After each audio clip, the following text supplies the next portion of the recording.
नमस्कार। The officers library के YouTube channel पर आप सभी का स्वागत है।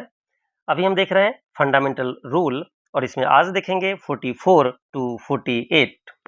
आज हम इसे चैप्टर के साथ साथ एमसीक्यू की प्रैक्टिस भी हम करेंगे। यह एमसीक्यू सीरीज आपको चैप्टर को कंफर्म करने एवं आपके एग्जाम पर्पज से तैयारी करने में भी लाभदायक होगा। स्टार्ट करते हैं। सबसे पहला FR 44 क्या कहता है। FR 44 रिलेटेड है कंपेंसेटरी अलाउंसेज से। अब आपको पता है कंपेंसेटरी अलाउंसेज कब मिलते हैं, देख लेते हैं एक बार। Allows government servant to receive compensatory allowances, यानी किसी गवर्नमेंट सर्वेंट को कंपेंसेटरी अलाउंस मिलते हैं, ये कहाँ दिया गया है। तो FR 44 कहता है कि जो सेंट्रल गवर्नमेंट के एम्प्लॉयज होंगे या उनके अधीन जो भी डिपार्टमेंट्स हैं, उनके सर्वेंट को कंपेंसेटरी अलाउंस दिए जा सकते हैं। अब ये क्या है, not treated as a source of profit. ये इंपॉर्टेंट है कि ये जो कंपेंसेटरी अलाउंसेज होता है, ये सोर्स ऑफ प्रॉफिट नहीं होता, एक तरह से ये कंपेंसेशन है, क्षतिपूर्ति है। That is these allowances are meant to compensate for specific conditions, not to generate income. Income generate करने का एक जरिया नहीं हो सकता है। तो ये था हमारा FR 44, जो कि अलाउ करता है सेंट्रल गवर्नमेंट या उसके अधीन काम करने वाले डिपार्टमेंट के कर्मचारियों को कंपेंसेटरी अलाउंसेज के लिए। नेक्स्ट है FR 45, ये रिलेटेड है रेसिडेंशियल एकोमोडेशन से।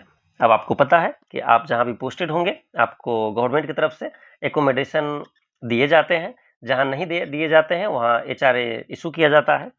The central government may allot to its officers, यानी अपने स्टाफ ऑफिसर्स को एकोमोडेशन अलॉट कर सकती है। कौन? सेंट्रल गवर्नमेंट कर सकती है। It governs eligibility, type and conditions like rent, cess deduction etc।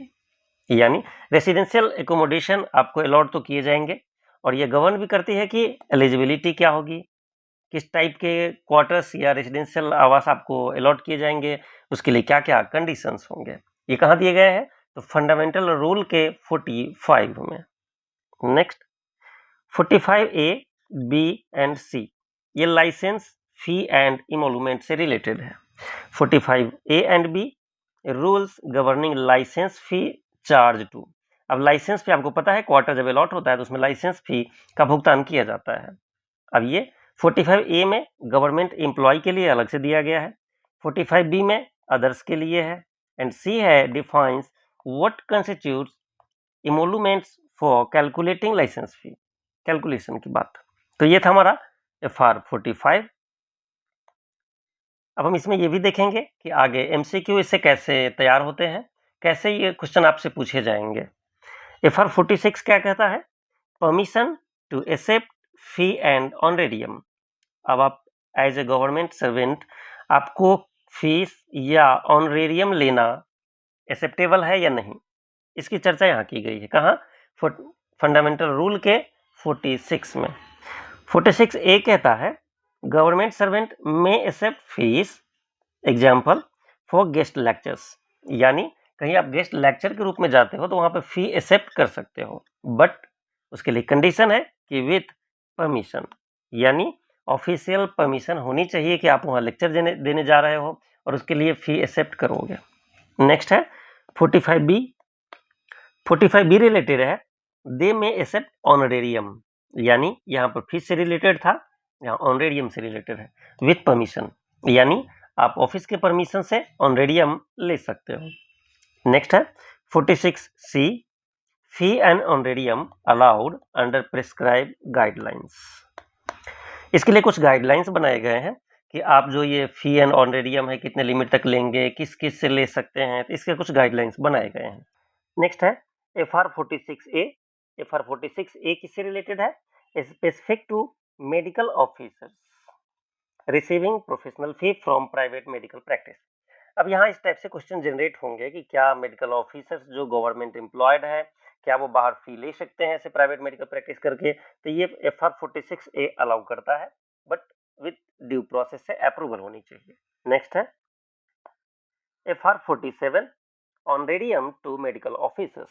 वहाँ फीस की बात थी, यहाँ ऑनरेडियम की बात है। Allows medical officers in government service to receive honorarium for professional duties specially in government approve private practice. यदि government approve private practice करते हैं तो प्रोफेशनल ड्यूटी के रूप में वो ऑनरेडियम रिसीव कर सकते हैं। किसके लिए? मेडिकल ऑफिसर्स के लिए। कहाँ दिया गया है? तो FR 47 में दिया गया है। नेक्स्ट FR 48 क्या है? When permission is not required, कहाँ पर परमिशन की आवश्यकता नहीं है। A government servant can receive certain monetary award or compensations without seeking special permission such as। अब कुछ ऐसे जगह है जहां पर बिना किसी परमिशन के आप एक्सेप्ट कर सकते हो। वो क्या है? तो प्रीमियस अवार्ड अवार्डेड फॉर कॉम्पिटिटिव एस्से, एक ये है। ये आपके लिए इंपॉर्टेंट है कि कॉम्पिटिटिव एस्से या फिर प्लान्स इन पब्लिक कॉम्पिटिशंस। एक तो पब्लिक कंपटीशन या कॉम्पिटिटिव एस्से, ऐसे जगह पे जो अवार्ड दिए जाते हैं वो बिना परमिशन एक्सेप्ट किया जा सकता है। अदर स्पेसिफाइड माइनर पेमेंट और प्राइज। अब यहाँ माइनर पेमेंट एंड प्राइज, इससे क्या तात्पर्य है? कितना पेमेंट होगा, क्या प्राइजेस होंगे? इसके लिए कुछ जो आपको डिटेल्स होगा ये आपको GFR जब लेकर आएंगे उसमें ये क्लियरिटी आएगा कि माइनर पेमेंट में क्या मतलब होता है, प्राइजेस क्या क्या होते हैं, अमाउंट का क्या लिमिटेशन होता है, वो आपको वहां देखने को मिलेगा। नेक्स्ट FR 48 क्या है? 48A है पेटेंट एप्लीकेशंस। ये भी इंपॉर्टेंट है। Restrictions on government servant applying for patent during their service to avoid conflict of interest। यह दो टाइप के क्वेश्चन है। पहला कि क्या कोई गवर्नमेंट सर्वेंट पेटेंट अप्लाई कर सकता है परमिशन से? नहीं, परमिशन के बाद भी पेटेंट अप्लाई नहीं कर सकता है ड्यूरिंग द सर्विस। उसका वजह क्या है, रीजन क्या बताए गए हैं? तो to avoid conflict of interest. अब ये था हमारा आज का FR का डिटेल चैप्टर। अब हम देख लेते हैं इससे कैसे क्वेश्चन बनते हैं। पहला क्वेश्चन है a compensatory allowances is granted to a government servant to. अब किस चीज के लिए? अभी हमने देखा कि एक्स्ट्रा इनकम जनरेट करने के लिए कंपेंसेशन नहीं मिलता है, तो ये क्या है? ये रिम्बर्स होता है personal expenses owing to special duty circumstances, यानी किसी स्पेशल ड्यूटी की वजह से वो एक तरह से रिम्बर्स किया जाता है कंपेंसेटरी अलाउंसेज। इसमें कोई भी जनरेट एक्स्ट्रा इनकम इस तरह की बातें नहीं होती है, ये कोई बोनस नहीं होता है, या रिप्लेस मेडिकल अलाउंस नहीं होता है। B is the right answer. Next question, which of the following is included under FR 45? FR 45 किससे रिलेटेड है? क्या HRA डिडक्शन से, ट्रैवल ग्रांट से, या रेसिडेंशियल एकोमोडेशन अलॉटमेंट रूल से, या फिर मेडिकल रिम्बर्समेंट से? अभी हमने देखा residential accommodation allotment rule FR 45 के अधीन आते हैं। C is the right answer. Next question, FR 45A deals with licence fee. अभी हमने देखा कि जब आपको क्वार्टर अलॉट किए जाते हैं तो लाइसेंस फी पेबल होता है किसके द्वारा? प्राइवेट टेनेंट्स के द्वारा, गवर्नमेंट एम्प्लॉय के द्वारा, both employee and non employees के द्वारा, and none of the above. अब यहाँ दो तरह के क्वेश्चन है। इसमें यदि पूछा गया है कि 45A किससे रिलेटेड था, तो आपको पता है 45A गवर्नमेंट एम्प्लॉय से रिलेटेड था, इसलिए 20 का सही आंसर होगा। बट यहाँ 45A एंड 45B जो था नॉन गवर्नमेंट एम्प्लॉय से रिलेटेड था। यदि वो दोनों पूछे जाते तो सी आंसर सही होता। 45A सिर्फ पूछा गया है तो आंसर बी सही होगा। Next question, under FR 46A government servant can accept which of the following with permission. With permission की बात की जा रही है। विथ परमिशन से क्या होगा? Fees, award from competitions, gift from relatives, all of the above. अभी हमने देखा था कि फी आप परमिशन से एक्सेप्ट कर सकते हैं। A is the right answer. Next, FR 46A specially applies to, किसके ऊपर अप्लाई होता है? Teachers giving extra classes, engineers consulting privately, medical officers receiving professional fees, accountants doing tax filings. C is the right answer. medical officers receiving professional fees यानी medical officer से related था। कौन सा? 46A। next, which rule deal with honorarium especially for medical officers? हमने अभी देखा था। B is the right answer. next, according to FR 48 which type of monetary receipt required no permission. अभी हमने देखा कि ऐसे कौन से मॉनेटरी रिसिप्ट है जहां पर आपको परमिशन की जरूरत नहीं पड़ती है।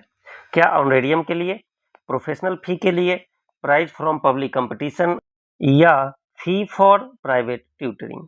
अभी हमने पीछे देखा था कि आपको प्राइज यदि पब्लिक कंपटीशन से मिलता है तो उसमें परमिशन की आवश्यकता नहीं होती है, no permission required. C is the right answer. Next question,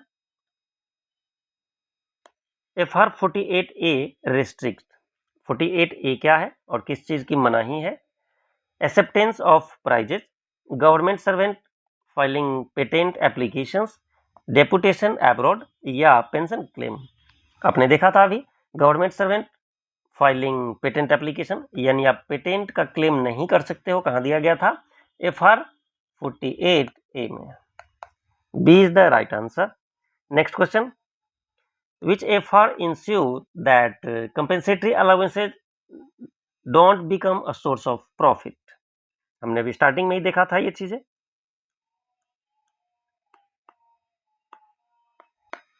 44 जो हमारा FR था, FR 44 इससे रिलेटेड था।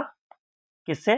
कि जो हमारा कंपेंसेटरी अलाउंसेज होता है वो सोर्स ऑफ प्रॉफिट नहीं होता, एक तरह से ये कंपेंसेशन होता है, रिम्बर्समेंट होता है। नेक्स्ट और लास्ट क्वेश्चन इस टॉपिक का, a government servant can draw compensatory allowances during joining time if, किस केस में? It's approval by the court, it's a different post, the new post carries a similar allowances and original rate is lower, they serve more than 5 years। C is the right answer। The new post carries a similar allowances and original rate is lower। यदि original lower होता है और जो new post है उसका allowances similar होगा, इस case में the government servant can draw compensatory allowances during joining time. ये था हमारा आज का चैप्टर एंड कुछ MCQ। यह MCQ यदि आप इस MCQ को भी प्रत्येक चैप्टर में आने वाले MCQ का 1 से 2 बार प्रैक्टिस करते हैं और इस छोटे छोटे चैप्टर्स को देख लेते हैं तो निश्चित ही आप एग्जाम में आने वाले 1 से 2-3 क्वेश्चन यहाँ से जरूर आपको देखने को मिलेंगे। थैंक यू, फिर मिलेंगे आपसे इसके अगले सेशन में।